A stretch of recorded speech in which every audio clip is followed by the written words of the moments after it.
Hello and welcome to Hyrulean Chronicles, a podcast from the Play Talk Repeat crew where we review and go in depth on the story of the entire Legend of Zelda timeline. I'm Oliver and I'm joined by Lewis and Alex. Hello. Hello. So this episode we're continuing to go down the Fallen Hero timeline with Triforce Heroes. It was released in 2015 exclusively for the Nintendo 3DS. So it's a bit of a strange one. This not only is there's no story between A Link Between Worlds and this game, but there's very little story at all. It's almost like someone shoehorned it into any old place in the timeline for any old reason.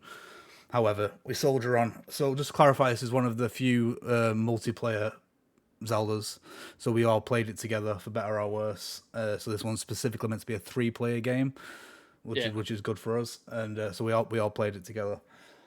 So, since there's no story between the two games, it is opening statements time. Please, can you give me a brief summary of what you thought about the game, as well as your rating, Alex? Me first. Yeah. Okay. I thought the game was okay. I'd probably just give it like an alright out of 10. All right, Which is probably probably like 5 maybe.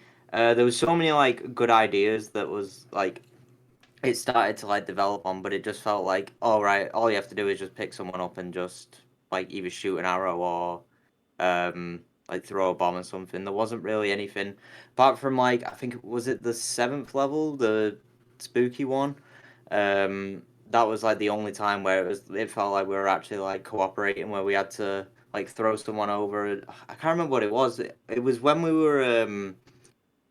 we had to like pick everyone up, throw someone over, then someone had to like lasso someone across or something. I Yeah, can't there's remember a bit where specific level. you had to create a fireball and someone had to shoot an arrow through it and stuff like that. That was it. Yeah. That's what I was thinking of. Like that only happened like once in the entire game, which was really weird because you would expect it in a cooperative style game like this. But yeah, probably 5 out of 10. 5 out of 10, Lewis. Uh, I think I'll give it a very similar rating.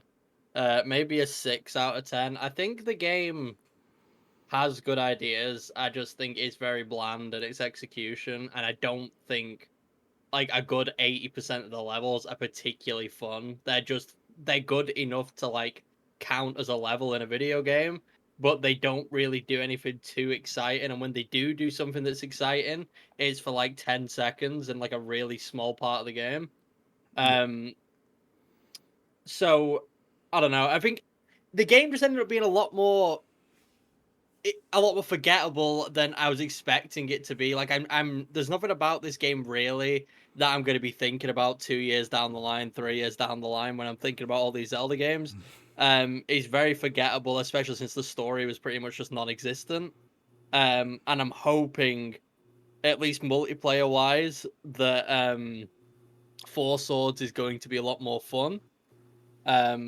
Because the thing is, I've heard like great things about Four Swords, and I'd actually heard pretty good things about this games beforehand. So I'm worried if it's one of those things that's just a lot funner than people remember, and then when you actually play it, it's just not very good, or if this game is just infinitely worse than its predecessor with Four Swords. Yeah. But yeah, I'll give it like a 5. No, I'll give it a 6. No, I'll give it a 5. No, I'm a liar. I'll give it a 5. Yeah, I'll give it a 5. Would you rather play this or Link to the Past?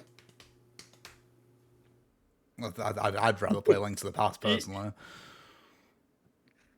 Poor. I don't know. A Link to the Past. I've stumped him now. A Link to the Past is pretty ass. Like the thing that I'd say that the difference between this one and Link to the Past is this game actually had good bosses, and A Link to the Past did not in the slightest. No, that's true. So I think I'd rather play this just for the fun bosses.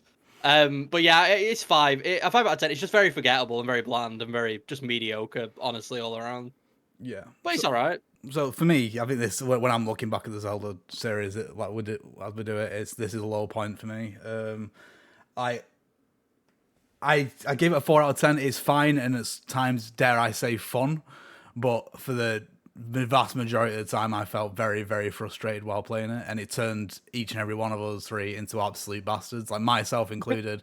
It turned us into bastards because like the cooperation and stuff, while like there is cooperation, but the vast majority of it is just stuck on top of each other totem time. and it's not. And the fact that you can get knocked out of that totem so easily just makes it very, very, very frustrating. So no, I didn't. 4 out of 10 just for the fact that it was something different, but not for me. I don't think. So graphically, what do you think of the game? I don't know. It does. We've seen a lot of 3DS Zeldas at this point, haven't we? Really, and just I know it's not. I find it difficult to comment. I find it difficult to comment on this because we played it on an emulator. If we're talking about just like the art style and stuff, Yeah, it's right. I think it holds up generally well. I kind of like the whole like Wind Waker aesthetic. I think I've always liked it since I know a lot of people had issues with it when it came out, but I think they did a good job translating that over to DS. It's very colorful and very nice to look at. Yeah. Compared to some of like again A Link to the Past, I think a lot of the issues like that to me that's a very bland looking game. It's a very grey looking game, and I feel like it's very saturated and not. It's just not particularly nice to look at. But I did enjoy this. It's very colorful, and I think it fits with the whole theme of the game of like being like fashionable and very like just like over the top. I think it works very very well. On Citra just in general, I think it looked great. If you have the opportunity to play it in like 1080p, I mean it's really good. I don't know how like pixelated and like horrible it is on a DS. Have any of you played it on a DS? I don't know. No. I do own it, but I've never played it on a DS. No. Right. Okay. Well, yeah. I don't know. I think like art style wise, yeah, it looks very very nice. I think it works well for a handheld model type of game.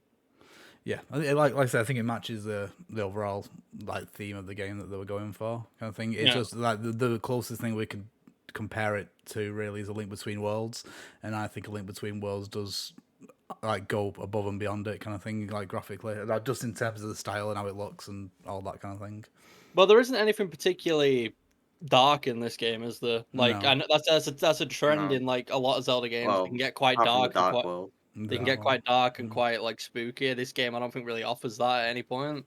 No. And I think it wouldn't. Yeah, I think the art style like matches that perfectly. I think it would have been weird, if there was like dark tones and stuff in this game, because I think the art style would have just clashed with it like tremendously, and the color palette just wouldn't have worked.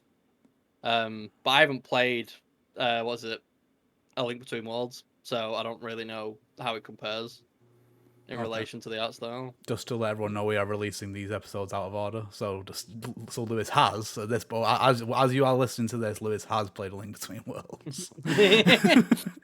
Right? Yeah. Okay. Yeah. I will have played it by the time. Yeah. By the time this comes out, Lewis will have played it. Yeah, it's fine. People aren't worried about that. People aren't worried about that. So, what was your biggest issue with the game, Alex? Totem time. Totem time. You just don't like totem time. No, it's just the fact how like there was points where we needed all three of us to get stats on top of each other, and then one of us would get hit from it, which would cause all of us to get hit from it. So we'd lose 3 hearts immediately. So and we only had 9 hearts altogether. So if that happened, then we were pretty much lost a third of our health instantly, and then. Because of the frames in between it, someone else would probably get hit again in the meantime. So you'd just lose a lot of your hearts. I know we had that like right near the end of the game with them 2 dragons, where they literally just bullied us and we had like 2 hearts left and there was nothing we could have done about it. We all got stuck in the middle of it. It's just stuff like that, just them little things where it's just like why not just make the little like frames, like invincibility frames, a bit longer? It would have been nice, wouldn't it? It would have been nice. Glorious. Lewis, your biggest glaring issue. For me, it was just the controls. Like considering it's an online orientated game, I felt like they made a very very stupid decision designing a game where you can only walk in like 8 or 9 different directions. And you don't have like full analog control of the character because the game requires in a lot of areas very, very precise movements. Whether that's turning around to hit a certain enemy or like throw a bomb to a certain place or like throw an item in a certain direction. Combined with the online aspect, which a lot of the time can be very laggy and very just hit or miss. I think it was very stupid that they designed it the way they did. I feel like if they were going to focus on like an online oriented game, they should have designed the levels differently in a way where you didn't need such like precise handling of like the movement. I think that was just a very poor decision from them overall because there was many times where I felt cheated by the game just because I'd move in a direction or think that moving in this certain direction would achieve what I wanted it to do. But in reality, it would just do the exact opposite, and I'd end up getting punished as a result of it, whether that's getting hit or falling off the edge. Um, Maybe that's obviously fixed a little bit in the single player, but the game also, I imagine, is just not a good time in single player. I imagine it's No. I was very, gonna very say dull. that. Um, and at the end of the day, yeah, the game was made to be played online. So yeah, I feel like they should have either changed up the way the controls work or just designed the levels in a different way, um, where it wasn't so reliant on such precise controls. That's like my main issue with it, and also the whole way the game was laid out in terms of its levels. I don't like the way it was structured.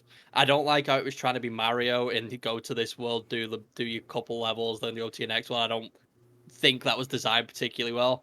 And I thought it sort of ruined the pace and sort of ruined what Zelda is in general. Yeah. But that's sort of my main issues with it. Yeah. Exactly. So my biggest issue. So we played on an emulator, so we don't know whether these issues are still present in the actual like working 3DS version of the game. But it's definitely worth mentioning if any of like our listeners are going to be thinking of playing it. So the connection is choppy at best. Like, I think we've all got relatively good internet, and like the connection is choppy. Like there's definitely like input delay. We've had a couple of disconnects, like particularly in the last level of the game, we were constantly getting disconnected, and having to start over. Really not good at all. So if you are thinking of playing a game, that's something to consider. Even if you got good internet, so I don't know if it is the game. I don't know if it's Citra, but there is something there it makes it quite unpleasant to play. No, I've looked up other people talking about it. They said the online isn't good on the 3DS either. No, so it's They like said why? actually, sorry, they said actually playing online it disconnects a lot of the time. Or the other issue is that unless you have three friends or two other friends who've got it, you're playing with complete random strangers, and they Yeah, can choose to leave whenever they want or just disconnect. Which is obviously a massive issue because then uh the entire level is just ruined at that point. You have to start all the way from the beginning. yeah. So I just don't think it's a good experience overall from what I've read on the DS either. Yeah, I just don't. Just don't think Zelda suits multiplayer. Like, I'm quite happy for Four Stars Adventure when we get to that to prove me wrong. I'm quite happy for that to happen, but Hopefully. like it just doesn't seem to suit it at all. Like Nintendo keep trying every now and again, but I don't know. It's a nice little idea, but yeah. Other than that, it was just like the actual like as we've already discussed, the cooperative elements. A lot of it is just totem time. It's just stacking on top of each other. Like there's a little glints here and there, but then immediately you'll be asked to totem time again, and you Yeah. quickly forget that any kind of genius occurred. It's very unlike Zelda kind of thing. So Yeah, I'm gonna get I've got another like hit me with big it. issue. The costumes. A lot of the time, the costumes that you get them for that world. So like the Goron suit, but you would not get the materials till after you've beaten the lava level. So Yes. then you make the Goron suit, and it's just pointless after that because you're not going to go back to the lava level unless you go back and replay the other levels, like with fewer hearts and stuff. Yeah, so it feels like almost like the costumes are designed for the like the challenge versions of the levels. So you get your normal levels and then you Yeah, get your challenge versions. So it seems like you say you don't get the materials until afterwards. So it seems like the design for those challenge levels, which kind of sucks because the entire like we're not talked about it yet, but like the entire crux of the game is to like collect materials and develop these costumes that will Yeah. then increase increase the effectiveness of an item. For example, so you can get a boomerang suit that makes your boomerang bigger, or you can get a Kokiri forest suit that'll allow you to shoot three arrows instead of one. But like Alex says, the best time to get them is before the level in which you actually get them, Yeah. yeah. but you don't. So I'm going to get into the story of the game. There's not a mad amount, but let's see what we got here. So beware for anyone who's worried about spoilers for Triforce Heroes. This is where they are. So So Link leaves the land of Hyrule to explore the land of Hytopia, a very fashion-obsessed place that is currently under attack by an evil witch named Maud, who has forced the Princess Styler into wearing an irremovable brown jumpsuit. I personally think that the people of Hytopia should just like dip a toe into Hyrule, just for a second, just to see what actual issues are, like actual problems. But Like, oh, Pia. yeah, exactly. Yeah, but I digress. Link teams up with two lookalike heroes, collectively the Triforce heroes, to gather the pieces of the ladies' ensemble. They together travel through 8 lands, eventually reaching Lady Maud and defeating her. In the process, gathering the last piece of the ensemble. Madame Couture, the witch's younger sister, assembles the outfit, which frees Princess Styler from her cursed One Piece. And that is it. That's the entire story. There's not a lot to it. It takes place outside of Hyrule, so it's not exactly impacting on anything at all. I think they've just created. This game was created after the reveal of the timeline, wasn't it? So I think I don't think Nintendo themselves have placed this at all. We could have played this at any point. Like, it really didn't matter. Nothing changes playing this right. We could have played this first. Like, legit, it doesn't mean anything. You gain nothing from this game on the future games or the games that came before it. Yeah, there's no history. There's no Master Sword. There's no anything like that. I'm pretty sure they just spun a wheel and were just like, right, there we go. Yeah. That's where it goes. We're slotting it. Yeah. Which is kind of an issue with these games in general is that the way Zelda works, they're so focused, obviously, on this like big story and big world that they have to put games like this in there somewhere, but it sort of ruins the timeline a little bit, at least for me, because like when it means nothing, then like what's the point? Like you're just sort of taking the piss, really. Yeah. With like what's canon and what isn't. It should just this should be considered non-canon in my for sure. Opinion. Yeah. But Nintendo have spoken, or at least the people at Zelda Dungeon have spoken, which is where we've got the current timeline from. So what do we think of the story? What do we think of it, Lewis? There's nothing to it's not a story. Like I feel like, to be fair, right, the issue is, like I said, I think this comes down to like the whole trying to be Mario thing with the way its level system works, is I don't think a story would have worked to begin with, and I don't think they really had any idea for a story when they made it. I feel like they designed the levels and then just put the story in after the fact, because even the grand reveal of like when you beat the game, it's barely anything. Like you just beat the boss doesn't really react to being beaten, and then you just give the princess a dress back instead of the brown like it has nothing to do with anything. Like I guess obviously throughout the game you're getting those costumes, and like I said, the whole game's themed around costumes and like getting new outfits and stuff. But yeah, the story really it was shoehorned in at the last second. There's no way they designed the game with this story like in place originally. It just didn't happen. They made all these levels and then just put a story in and was like, there we go. Would the game have been better if they had a proper story? Probably not. No. I don't think it would have added anything to it if they put Ganon in the game or something. Or like Zelda.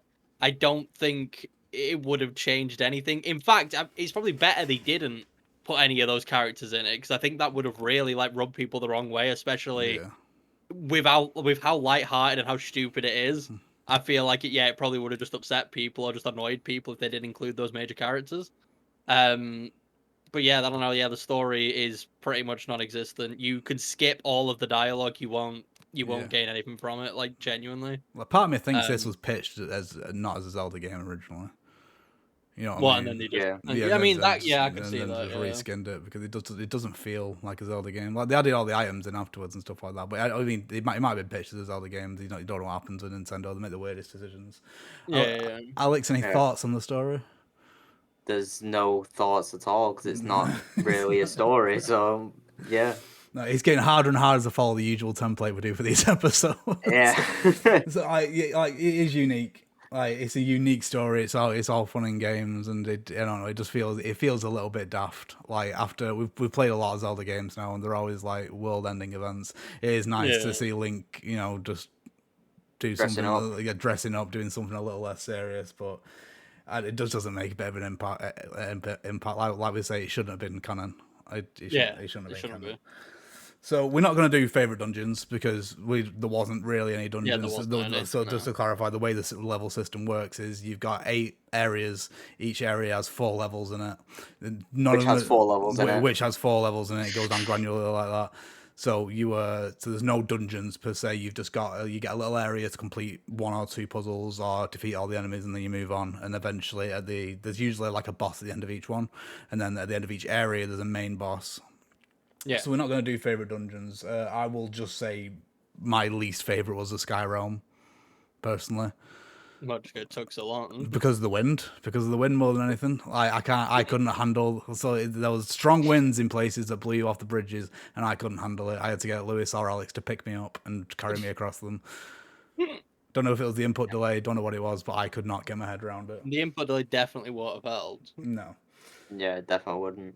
So, but we can do favorite item unless anyone else has got anything to say on dungeons.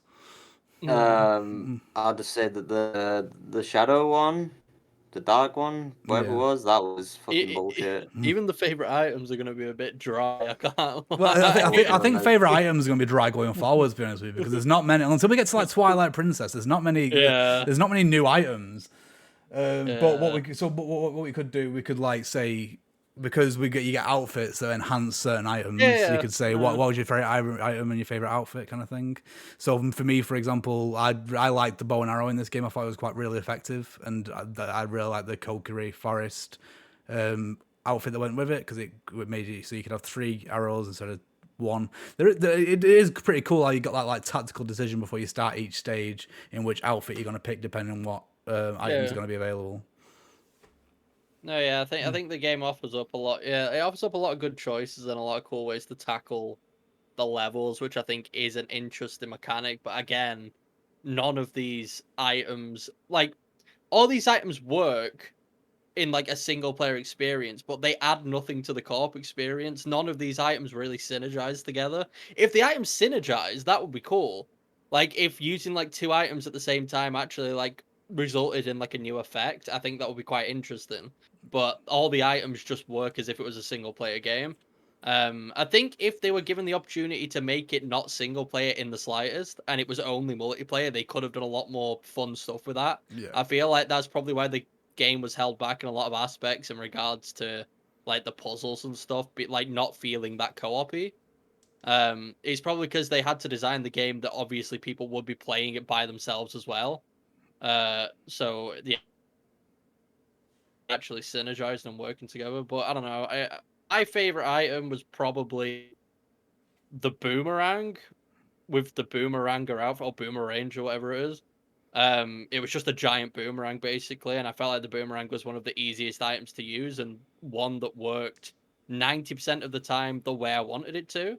Yeah. I feel like the other items, again, they all just required like such like fine input that a lot of the time trying to use them just resulted in me getting annoyed with it. Are we doing least favorite item as well, or just favorite? You can do if you want to. I haven't really got a least favorite item, I Yeah, guess. same. If I had to pick one for my least favorite, probably the water rod. It was just a bit boring to use. It just shot some water up from underneath you. At least and that it was unique, though. You know what I mean? That was like yeah, relatively it was one. new. It was one of the unique items. The rest of them we see in every other game. Yeah. But yeah, the boomerang probably with the boomeranger outfit. It just gave me a big boomerang, and it was sort of fun to do some people with it. Yeah. Alex? Probably the grip shot. It's not the hook shot. The grip shot in this game. Yeah. Yeah, taking off the big guy's shields whenever I could. That seemed to be my job. That only works half the time. Yeah. Half the time, because sometimes it would stun him, sometimes it would just clang off him, sometimes it would actually take the shield. It was so annoying. Yeah, that, and then you could use it to get across gaps and like grapple yourself to people, or get like to like a gate which you could flip over. Least favorite. Yeah, probably the water rod. It was just a bit dead, wasn't it? It wasn't used for anything apart from getting to like a higher platform or to like stun an enemy. That was pretty much it, wasn't it? Yeah. Yeah. Bit dead. Nothing to it. So we can do favorite. So like I said, at the end of each area there was a big boss. So favorite and least favorite boss. Have we got them open in front of us, or do I need to go first? No, I know. I know. My favorite one was the fidget spinner, Prismantis. I thought that was very fun, and I like the design, and I like the way you have to defeat it. It actually requires co-op efforts, and I actually did really enjoy that fight. Honestly, like I said, I think I mentioned it at the start, my favorite part of this game was the boss fights. I feel like they did one thing quite well. It was the boss fights. They were all relatively fun. My least favorite boss fight was probably the skeleton, what is it? What's he called? The Style Champion. Style Champion.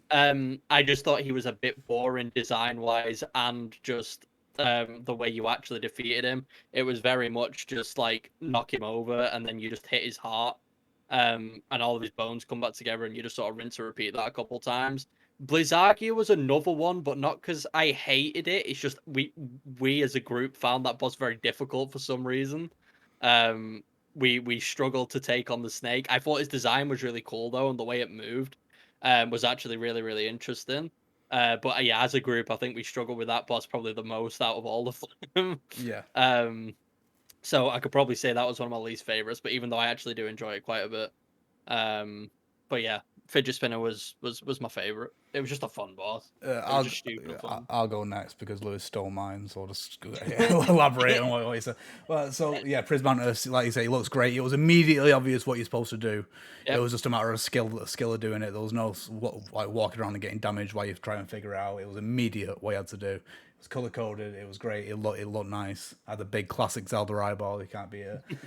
So my least favorite was Style Champion. It was, but since we've done the last boss, I've got to say. So there is a the second stage in the last boss. She shoots it's a classic Zelda thing where they shoot a fireball and you've got to hit it back.